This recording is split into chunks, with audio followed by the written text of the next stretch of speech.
Կենտրոնի եթերը շարունակում է անցուդարձը, միասին ամփոփենք օրվա կարևոր իրադարձությունները Հայաստանից ու աշխարհից։ Բարի երեկո։ Սիմվոլիկ նվեր նորաթուղ Այվազովսկուն ԲՀԿ նկարչական պարագաներ է նվիրել ԿՀ նախագահին։ Առավոտից բազմաթիվ քաղաքացիներ են հավաքվել ԿՀ-ի մոտ իրենց բողոքի ձայնը բարձրացնելու տեղի ունեցող անարդարությունների եւ ամենաթողության դեմ։ Ձայների գողությունը չպետք է մնա անպատասխան։ ԲՀԿ պատգամավորի թեկնածու Սուրեն Սուրենյանցը բացառել է որևէ գործակցություն քաղաքացիական պայմանագրի եւ Նիկոլ Փաշինյանի հետ։ Նրա խոսքով Փաշինյանի հետ խոսակցությունը կարող է լինել միայն նրա հեռացման օրակարգով։ Օֆիցիալ բացառում են որևէ կոմպրոմիս եւ համագործակցություն ԿՊ-ի եւ Նիկոլ Փաշինյանի հետ։ Նիկոլ Փաշինյանի հետ մենք մի խոսակցություն կարող ենք ունենալ երբևէ, դա նրա հեռացման պայմաններն են։ Իրենք ամեն ինչ անում են ԲՀԿ-ին ֆիլտրելու համար։ Հիմա ցանկացած մեթոդի գնում են հենց ընթացակարգի խախտումը մեր մոտ լեգիտիմ կասկածա ստեղծում, որ նպատակը ազնիվ չի, նպատակը ընտրությունների օրինականությունը վերականգնելու ցանկությունը չի։ Դիպտակ եւ պարոնակ ԿՊ-ականներ, դուք քվեի գողեր եք, դուք ժողովրդի քվեն գողացողներ եք, դուք քաղաքացու քվեն վերանայողներ եք, դուք վախեցած եք, դուք իրականությունից արդեն կտրվում եք։ Իրանք գտել են այդ 230 ծենը, ուզում են փոշիացնեն, որ ամսի 14-ին հայտարարեն, որ Բարգավաճը չի անցել, իրենք իրենց այդ մեծամասնությունը մի ձևի կորզել են։ Երթում էի կուտում, ինչ ուզում ալինի քաղաքացու քվեն սրբությունա, բա ուրա վերցրեցի քաղաքացու քվեն ու տվեցի գետնով։ Եթե դուք չունեիք թաքցնելու որևէ բան, ինչի համար էր կենտրոնական ընտրական հանձնաժողովի կայքը եւ թվային ցուցանիշները կլինիկական մահ ապրում, կես ժամ չէր այսպես թարմացվում, հետո վայրի վերումներ էին տեղի ունենում։ Այս ամեն ինչը հասկանում ենք, պարոնայք, բայց մենք ունենք մեր իրավունքը, մեր ընտրողները ունեն իրենց իրավունքները, որոնց համար մենք պայքարելու ենք ու հասնելու ենք, որպեսզի արդարությունը վերականգնվի։ Ավելի վաղ մամուլի ասուլիս են տվել Բարգավաճ Հայաստան կուսակցության ներկայացուցիչները ԿՀ որոշմամբ երկու տեղամասում քվեարկության արդյունքն անվավեր ճանաչելու միջոցով ԲՀԿ-ին 200-ից ավելի քվեից զրկելը կուսակցության պատգամավորի թեկնածուները համարում են քաղաքական հաշվեհարդար ընդդիմադիրների նկատմամբ։ Փաստաբան Արամ Օրբելյանն ասել է, ակնկալում են, որ պետք է ԿՀ որոշումները բեկանվեն կամ էլ վերաքվեարկություն լինի երկու ընտրատեղամասում կամ Հայաստանում։ Ակնհայտ է, որ այստեղ բացառապես քաղաքական որոշում է եւ քաղաքական որոշման նպատակը այն է, որպեսզի բոլոր հնարավոր միջոցներից օգտվել, որ Բարգավաճ Հայաստան կուսակցությունը չհայտնվի ազգային ժողովում, իսկ դա այսօր այս իշխանության համար իհարկե կենսական խնդիր է կայանում։ Մենք պետք է այսօր ֆիքսենք մի բան, որ երկրում տեղի է ունենում ձայնի գողություն, իսկ ձայնի գողությունը դա սերնդների գողություն է, ձայնի գողությունը դա հավելյալ մեր երկրում հասարակության եւ մեր հայրենակիցների հիասթափություն է։ Այս մեկ շաբաթվա ընթացքում այն ինչի միջով որ անցնում ենք մենք եւ ստեղ արդեն հարցը նույնիսկ Բարգավաճ Հայաստան կուսակցության վերաբերյալ չէ, այն թե ինչպես է արձագանքում այսօր Հայաստանի Հանրապետության քաղաքացին այս երևույթներին, կոնկրետ ձայնի գողությանը։ Սա այն է, որ մարդիկ ասում են, թե ինչպես կարելի է սրանից հետո նորից մնալ այս երկրում ապրել այս անարդարության պայմաններում։ Մենք հասել ենք շատ վտանգավոր սահմանագծի։ Այս կողմը ընտրություններն են, մյուս կողմը իմիտացիա։ Եթե մենք թույլ տանք, որպեսզի խախտվեն այս կարմիր գծերը, ապա ընդհանրապես ավարտվում է ընտրության գաղափարը, ընտրություն որպես ավելի շատ լայն գաղափար։ Ակնկալում ենք, որ պետք է լինի, եթե այս որոշումները կամ պետք է բեկանվեն, կամ պետք է լինի վերաքվեարկություն այս երկու տեղամասերում, կամ պետք է լինի ընդհանուր վերաքվեարկություն ամբողջ Հայաստանի Հանրապետության տարածքում։ Զուգահեռ հիմա դիտարկում ենք արդյոք համանման մոտեցում է ցուցաբերվել մնացած բոլոր տեղամասերում, որտեղ եղել են ահազանգեր, օրինակ նույն զինվորականների բավականին երկար քվեարկության հետ կապված, արդյոք համանման մոտեցում է ցուցաբերվել մնացած բոլոր տեղամասերում արկա այլ խախտումների հետ կապված, տարբերությունների հետ կապված, եւ դրա հետ կապված զուգահեռ արդեն աշխատանքներ են տարվում,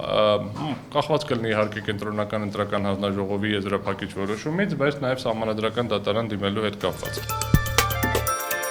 Գագիկ Ծառուկյանը շնորհակալություն է հայտնել 3 գիշերվանից իրենց աջակցություն հայտնած բոլոր քաղաքական ուժերին, հանրային գործիչներին, լրատվամիջոցներին։ ԲՀԿ ղեկավարը հայտարարել է, որ քայլերի շարք են սկսում, միտված պաշտպանելու արդարությունը եւ ընտրողի շահերը եւ դիմակայելու իշխանության անօրինականություններին։ Կոնսուլտացիաներ են սկսում քաղաքական ուժերի հետ միասնական օրակարգի եւ այդ քայլերի մշակման համար։ Քաղաքացիներին տրված բոլոր խոստումներն ու հավաստիացումները ուժի մեջ են, ոչինչ չի փոխվել եւ չի փոխվելու։ ԲՀԿ ղեկավարը վստահեցրել է, որ շարունակելու են օրենքով չարգելված բոլոր միջոցներով պաշտպանել քաղաքացիների վստահության քվեն։ Սա այժմ արդեն միայն Բարգավաճ Հայաստան կուսակցության խնդիրը չէ, սա Հայաստանի հետընտրական ամբողջ զարգացումների բոլորի խնդիրն է։ Ուժեղ Հայաստանը դիմում է ներկայացրել կենտրոնական ընտրական հանձնաժողով ընտրությունների արդյունքն անբավեր ճանաչելու պահանջով։ Արամ Վարդևանյանի խոսքով իրենք մասշտաբային ընտրախախտումների մասին տեղեկություններ են տրամադրել։ Օրվա երկրորդ կեսին Սամվել Կարապետյանը հայտարարել է, որ ոչ ոք չի հաղթել, ոչ իրենք են հաղթել, ոչ Փաշինյանը։ Իրենց թիվ 1 նպատակը շարունակում է մնալ Նիկոլ Փաշինյանին հեռացնելը։ Ո՞նց եք հասնելու դրան, որ դուք վարչապետի կաբինետում հանձնարարեք։ Ինչ քայլեր եք պատրաստվում անել։ Որտեղ Փաշինյանն էլ չի հաղթել։ Դե հիմա մենք էլ չենք հաղթել, ինքն էլ չի հաղթել։ Ես ասեցի այն օրը, հիշում եք, որ Հայաստանին պետք է լեգիտիմ իշխանություն։ Ինքը չապահովեց դա։ Հիմա ինքը թոս փչած իշխանություն։ Ընտրությունները կեղծված են, ձեր քաղաքական գնահատականը ինչպիսին է, թե ոչ։ Ընտրությունները ամբողջությամբ տապալված են, համ կեղծված են, համ տերորի տակ ընտրություններ չեն անցկացնում։ Բոլոր մեր շրջանային համակարգողները կալանավորված են, 780 մարդ ձերբակալվել են։ Այս ընթացքում Նիկոլ Փաշինյանը Իջևանում է, վայելում է մեկօրյա հանգիստը։ Ներքևում Իջևանն է, իսկ այստեղ ես իմ հեծանիվով։ Լավ օր բոլորիդ։ Սերժ Սարգսյանն է մեկնաբանել ավելի վաղ արած իր հայտարարությունը Նիկոլ Փաշինյանի մասին։ Երրորդ նախագահն ասել էր, թե Նիկոլ Փաշինյանը երրորդ ժամկետով չի ընտրվել։ Հարցը հնչել է սահմանադրության փոփոխության համատեքստում։ Եվ իմ պատասխանն էլ բխել է հենց այդ տրամաբանությունից։ Եվ մարդիկ, ովքեր մանիպուլացնում են իմ խոսքը, կամ չեն ըմբռնել կոնտեքստը, կամ ապուշ են։ Ով է 12-ամյա երեխային թմրամիջոց տվել, կասկածյալ կա, ներքին գործերի նախարարը մանրամասներ է հայտնել այդ մտահոգիչ դեպքից։ Ավելի վաղ հայտնի էր դարձել, որ Օրգով գյուղի աշակերտի առողջական վիճակը էքսկուրսիայից հետո վատացել է, նա տեղափոխվել է հիվանդանոց, նրա օրգանիզմում թմրամիջոց է հայտնաբերվել։ Սկզբից ունեինք անձնույնականացված, բայց կարծես թե փաստերը բավարար չէին եղել, որպեսզի վստահ լինենք, որ տվյալ անձի կողմից է կատարվել։ Հավելյալ մանրամասներ այս պայմանությամբ չեմ կարող հայտնել, բայց ուզում եմ նշել, որ փորձաքննության արդյունքում, ինչպես գիտեք, թմրամիջոցի հետք էր նախնական տվյալներով հայտնաբերվել։ Այս պայմանությամբ աշխատում ենք, որպեսզի տեսնենք ամբողջ պատկերն ինչպիսին է եւ արագ գնանք առաջ, վստահ եղեք, որ հարցը իմ հսկողության ներքո է գտնվում եւ ցանկացած ճշգրիտ ինֆորմացիա ունենալու պայմաններում կհանրայնացնենք։ Դավիթ Խուդատյանն էլ այցելել է Երևան-Սևան ճանապարհի կայծակից փլուզված կամրջի հատված։ Դե նախնական վարկածով ասում են կայծակի հետևանք, բայց դեպի ուսումնասիրությունները բարձ կլինի, ուսումնասիրություններ արտակարգ իրավիճակների նախարարությունը իրականացնում իրենց հաշտագիտների կողմից, բայց ինչի հետևանք է, թե ինչ է եղել, ոնց է եղել, ոչ մի ինֆորմացիա սպան չկա։ Նախնական տպավորությամբ պիտի ժամանակավոր լուծման ձևը առաջինը որոշենք, թե ոնց են երթևեկությունը վերականգնում, այս պահին այստեղ երթևեկությունը իրականացվում է հանդիպակաց մեկ երթևեկելի գոտիով, որից հետո արդեն հնարավորինս կարճ ժամկետում մեր նախնական ունեցած տպավորությամբ պիտի կամրջի վերակառուցման նախագիծ պատվիրենք եւ ոչ ավանդական մրցույթային գործընթաց իրականացնենք հրատապությունը հաշվի առնելով եւ անցնենք շինարարության փուլ։ Միասին թերթենք մամուլի էջերը։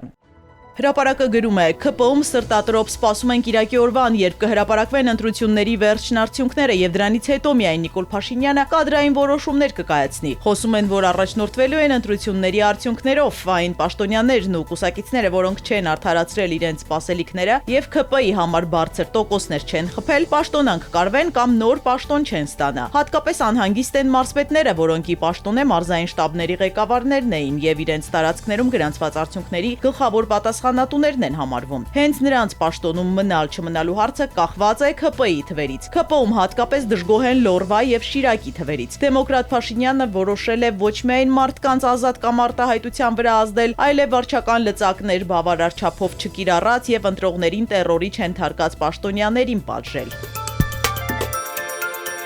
Հրապարակը նաև գրում է. ՀԿՀ-ներից մեկում ընտրությունների գիշերը ծեծի են ենթարկել կալանավորներին, եթե հիշում եք, առաջին տեղեկությունը ստացվեց կալանավայրերից եւ պարզվեց, որ ՔՊ-ն մեծ թվերով պարտվել է ընդդիմությանը։ Այն պահից, երբ լուրեր են տարածվել, որ քաղաքպայմանագիրը հաղթանակ է տանում, խցերից սկսել են վիրավորական հայոյախառն արտահայտություններ հնչեցնել իշխող ուժի եւ Փաշինյանի հասցեին։ Դրանից ժամեր անց բանտի օպերներն անսպասելի մտել եւ ջարդել են ըմբոստացած բանտարկյալներին։ Նշենք, որ գրեթե բոլոր ՔԿՀ-ներում ՔՊ-ն իր արդյունքներով զիջել է ընդդիմադիրներին։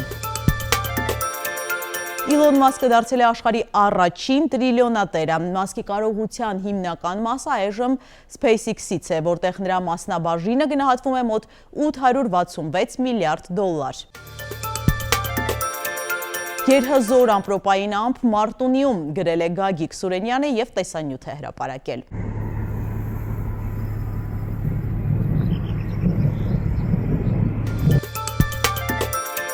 Բրիտանացին վարձակալության բնակվում է բանտում, որ ավելի քիչ վճարի աղմկոտ հարևաններ նա չունի։ Բանտի տարածքում նրա օրերը նաև խաղաղ են անցնում։ Հետևեք Անցուդարձին ամեն երեկո, կհանդիպենք երեքշաբթի։